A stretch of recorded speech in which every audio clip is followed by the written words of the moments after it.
Welcome back to Economics with Dr. A. I'm your host, Dr. Abdullah Albarani, and today we're talking about what you need to know when you graduate from college and as you prepare to navigate the quote unquote real world for the first time.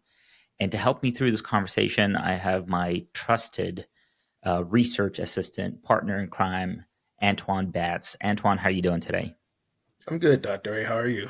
I'm doing fantastic. You seem a little bit low on the energy. What's going on? Nothing. What are you talking about? The energy's here. I'm just contemplating like everyone else. I'm sure like our seniors that are in college about to graduate. Congratulations to all of you. Yeah, we had an amazing episode last week with Grace, Emma, and Fawaz, and we talked about the things that stress out students these days.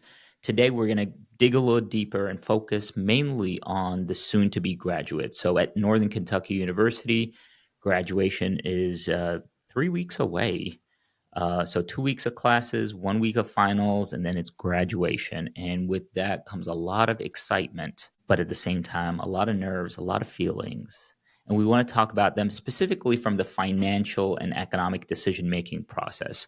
So, Antoine, looking back at your days in college and remembering your graduation, what are things that you wish you would have known from an economic or a financial standpoint? Oh man, there's a lot I wish I would have known. For one, I think something y'all talked about last week was you don't have to rush to go try to buy a home. That was something I automatically thought I needed to try to get prepping for as soon as I graduated. But as time went on, I realized that then wasn't the time, and now it's sort of not the best time either because rates are still a bit high. But another thing that I wish I realized is that opportunities come in different shapes, right? I think a lot of people seem to get very focused on the concept of what their degree is and them needing to work exactly in their field, right? And I don't know. I was an econ major myself, as you know, as the audience may know, and that doesn't really there's not a field for that unless you have a master's or a PhD, right? Unless you want to like the title economist doesn't really come up in people's like job searches for like private businesses often. And for So the undergraduate mhm. uh, market specifically, you're right. Yeah, You're right. exactly. And because I have an undergrad degree in econ, and so I had to learn to look and see what was out there that I qualified for. And then, like a lot of people may think, oh, it can't be a lot. It's not really that much. It was actually a lot. And not only was there a lot, I was actually a proven test case for those studies that say econ majors make more money on average. Yeah. Well, I came out at a higher average wage than anyone else that typically does come out with a business degree. I know you could typically expect around 50 to 55. I came out making around 60, 65 as soon as I graduated. So, Yeah.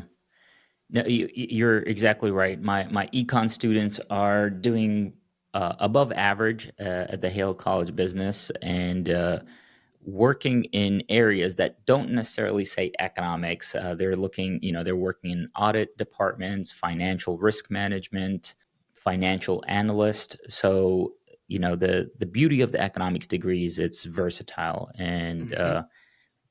being versatile means that you have more choices. More choices means that you need to know how to navigate that information to make the choice that's best for you. And that's what I find is very daunting for my econ students is they have a lot of choices, but choices stress them out. So how do you Mhm. navigate those decisions? And this is exactly why we have this podcast to have those conversations. And one thing that you discussed is the importance of not rushing. That also is not rushing with jobs. So take your time. The market is on your side, actually.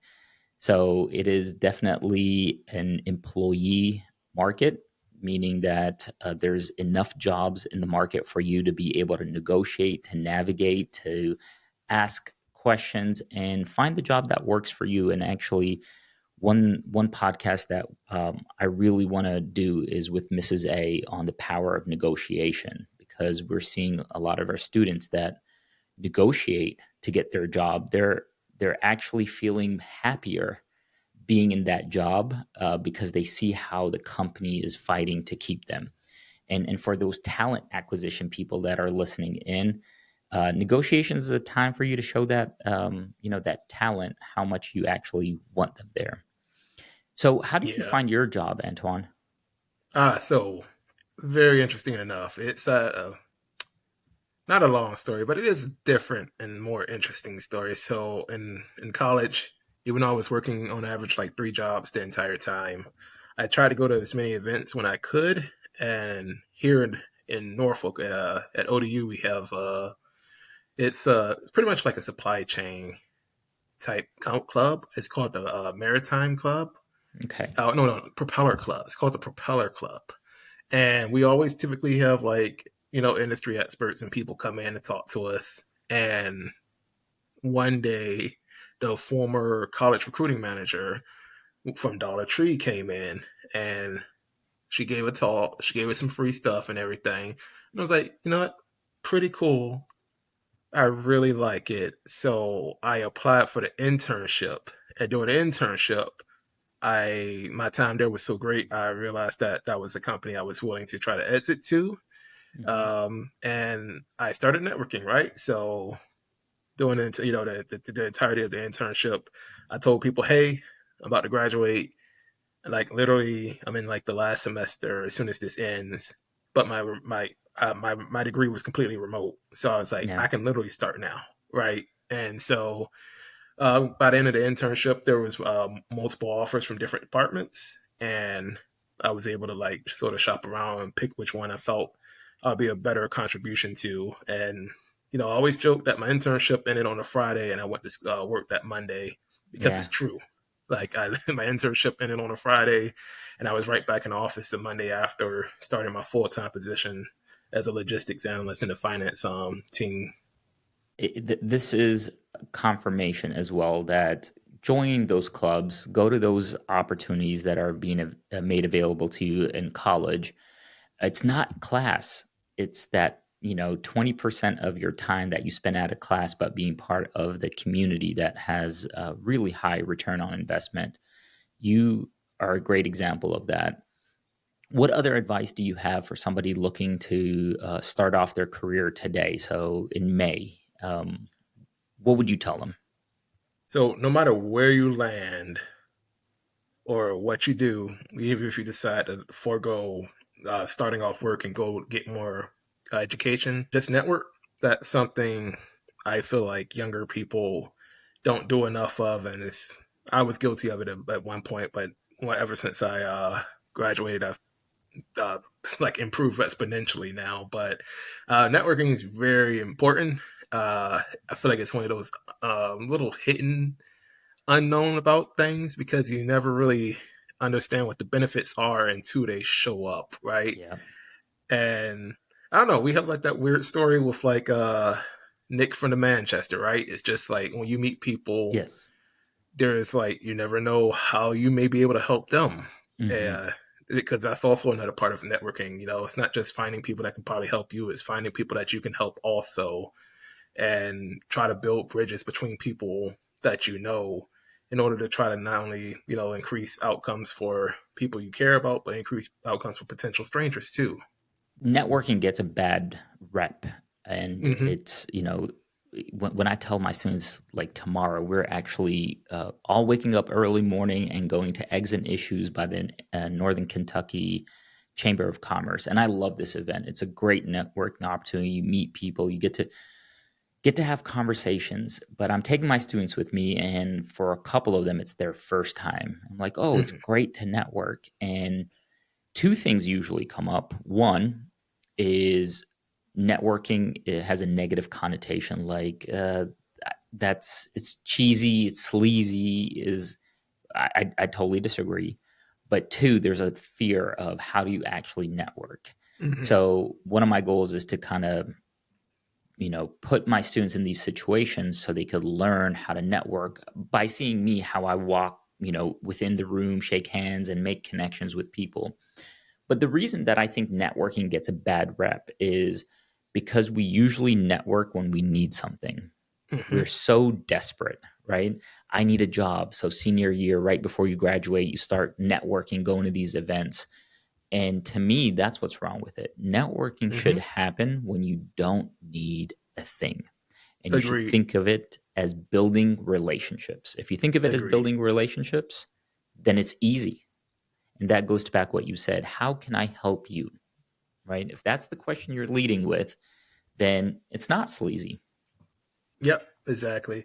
You know, it's interesting because next month is actually my 2 year mark with the company, and it's sort of weird because like I don't, no one ever does it, but every year I go get like gift cards from like the cafeteria, and I go Hmm. find the people that's had the most impact for me over the time, and I give them a gift card. I say, here, here's the 2 year mark.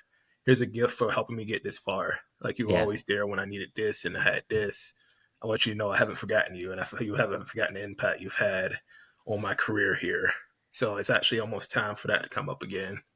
that's such an important conversation. How do you say thank you to the people that have influenced you? So if you're a senior right now, you're probably thinking about all the professors and the staff and the faculty and the friends on campus that have influenced your life. For many of you, you won't act upon that, right? They'll think about it, but they won't go say thank you. Don't do that. Say the thank you.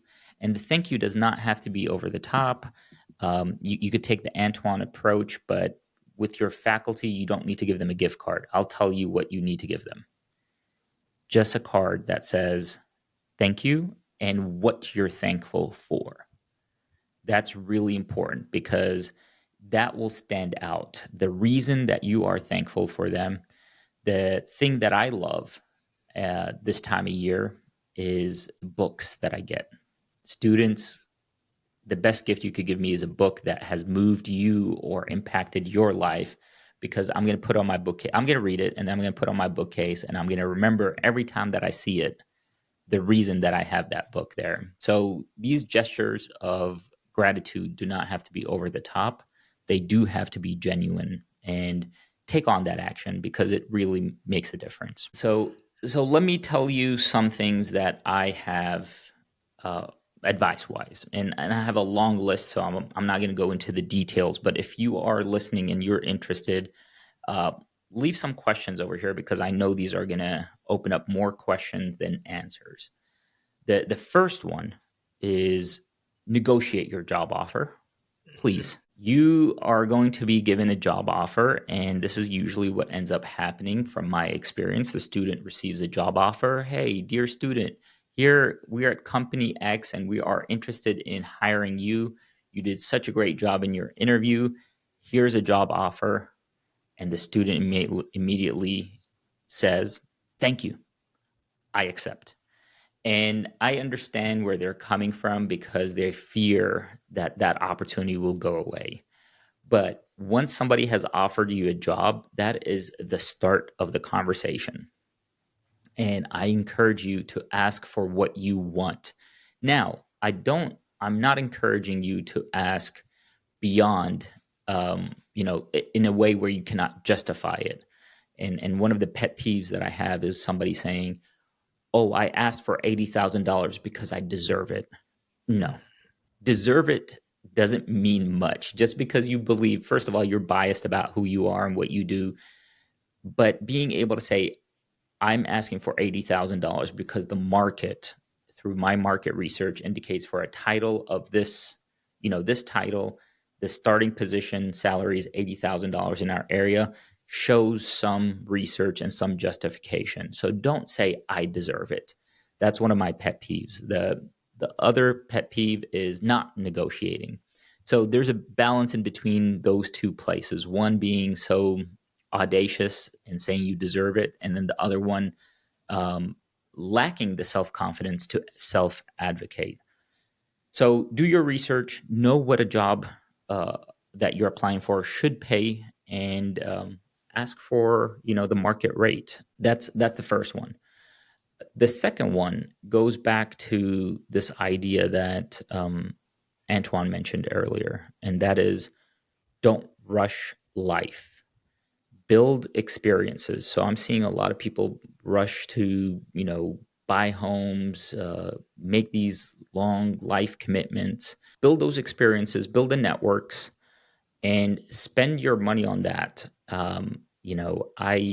I believe that the ROI on those experiences is going to be higher than the amount that you're going to receive from saving every penny in the stock market.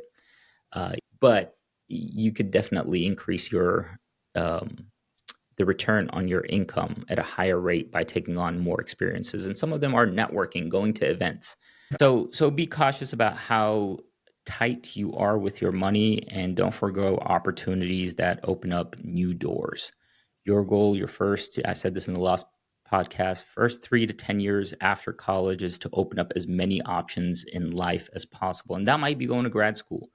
So you go to grad school, opens up new opportunities. And I'm seeing actually right now in Northern Kentucky, for a person that goes into the MBA or into our master's program, the return on that additional year of education is about $15,000 to $20,000 annually, income wise. So you're going to get that return of investment really quick. So I'm biased towards grad school, but take advantage of that. Yeah, I'm not anti grad school, by the way, people. I'm actually pursuing my MBA right now, so it's just I'm saying be sure if you want to go that you want to go and that you need to, right? Make sure that the benefits are, like he said, well worthwhile for you at that moment too, because it's like it depends. So what you're advocating for is make the decision that's best for you.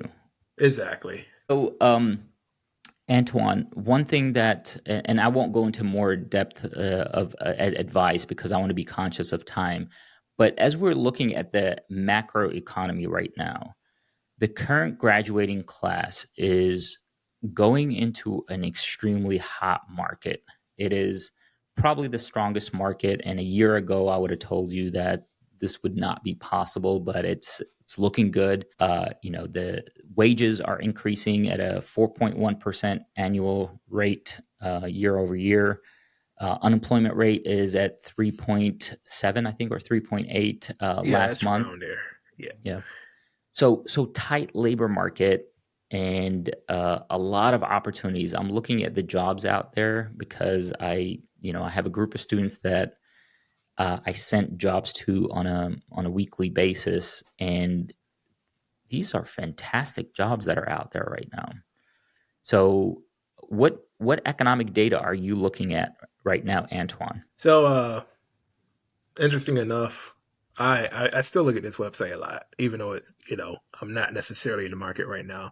But I feel like one website that students sleep on a lot is Hmm. the Bureau of Labor Statistics and their projections for many different roles, right? So they have a website and a section where you can look up specific roles like financial analyst, financial manager, accountant, stuff like that.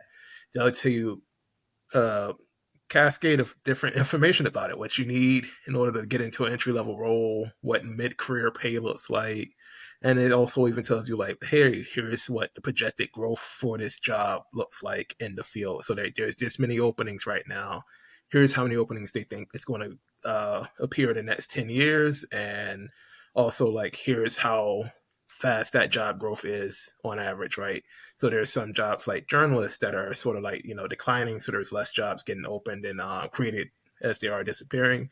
But there's Hmm. stuff like accountants, which still have a shortage right now. Yeah, Accountants, there's a shortage right now, so you're yeah. good.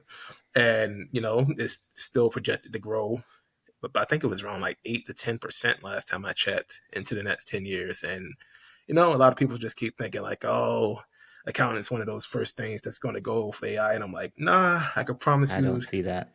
not at all. It's going to probably increase, if anything, because it's going to, some aspects of the role is going to change, but the demand for an accountant is never really going to go away. So, Yeah. yeah. That's a really great resource, and we'll link to it in the description of the podcast. Knowing what your major is or what jobs you're looking for and their trajectory and projected income, mid career income as well, is really important. So this is not just advice for graduating seniors, but even incoming first year students that are trying to figure out what to major in, or any career movers out there that are looking to open up new doors for themselves, Yeah. probe around. There's a lot of opportunities on this show, and my motto in life in general is, you know, do what makes you happy. And to find what makes you happy, you kind of need to do a little bit of probing and research out there. And I was watching a podcast or a video on YouTube the other day, and the host was talking about how we always pick jobs that we see on TV. Hmm. So that's why people pick doctor, engineer, Lawyer. and lawyer, because these are jobs that we see on TV, and we were familiar with, or believe that we're familiar with what a lifestyle in that job would look like. But none of us really probe around beyond that. We talked about what does a financial analyst do, or what does a research analyst do? These are not jobs that you usually see on TV, and that you'd have to invest some time learning about them. So take a look at this website that Antoine recommended, and probe around.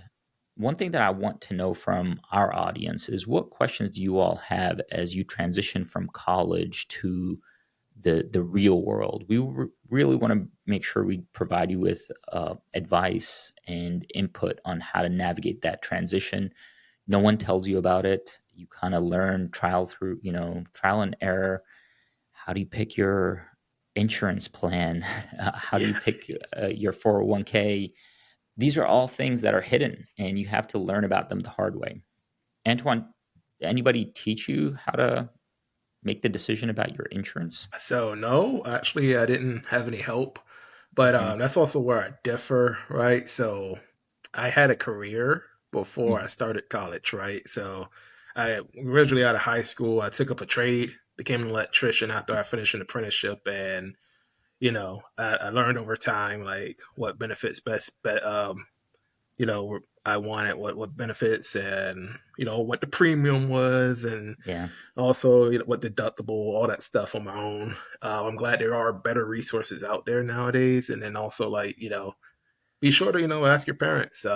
Unfortunately, my family was my mother didn't have any health insurance because of Hmm. life circumstances, and there's sort of that inequity thing that still exists in society where there's a lot of individuals that are uninsured still. But when this was also way before the National Healthcare Service came up, so this was before Obamacare had passed, Hmm. and it was became easier for people that was uninsured and everything. So, but no, sadly, I didn't have any help. However, with time, I did learn and I did educate myself using great resources that are available online. So I would Yeah. encourage anyone, if you don't know anyone, do look stuff up because there's a lot of information out there. And luckily, from what I've seen, there's not really like much in the form of misinformation because like it's not like anyone's going to try to sell you anything on this type of stuff. It's just Yeah. pretty bland and boring. It's And very if you have important though. questions about it, reach out to Antoine and I. We'll guide you on the resources. Right, because it's one of those things where it's like this you have to pick what's best for you. This is Yeah, Yeah, I can't tell you what's best because I don't know your circumstances. You have to pick what's best. exactly. Well, if you're graduating in a couple of weeks or sometime soon, congratulations. You're really proud of yourselves. We're proud of you as well. We also understand, as we started off this conversation, saying that this is a time where you're excited. There's a lot of opportunities, but at the same time, there's a lot of fear, uncertainty. And not everybody's going to feel free to admit that. Know that you're not alone if you are feeling that way. We are here to help you throughout the process. Reach out, tell us what you're thinking. But overall, from an economic standpoint, this is probably the best economic market to be graduating into. So, good luck with your financial world. Good luck with your economic development of your personal life. And if you have questions, reach out to Antoine and I. Thanks for joining us on another episode of Economics with Dr. A. See you all next week.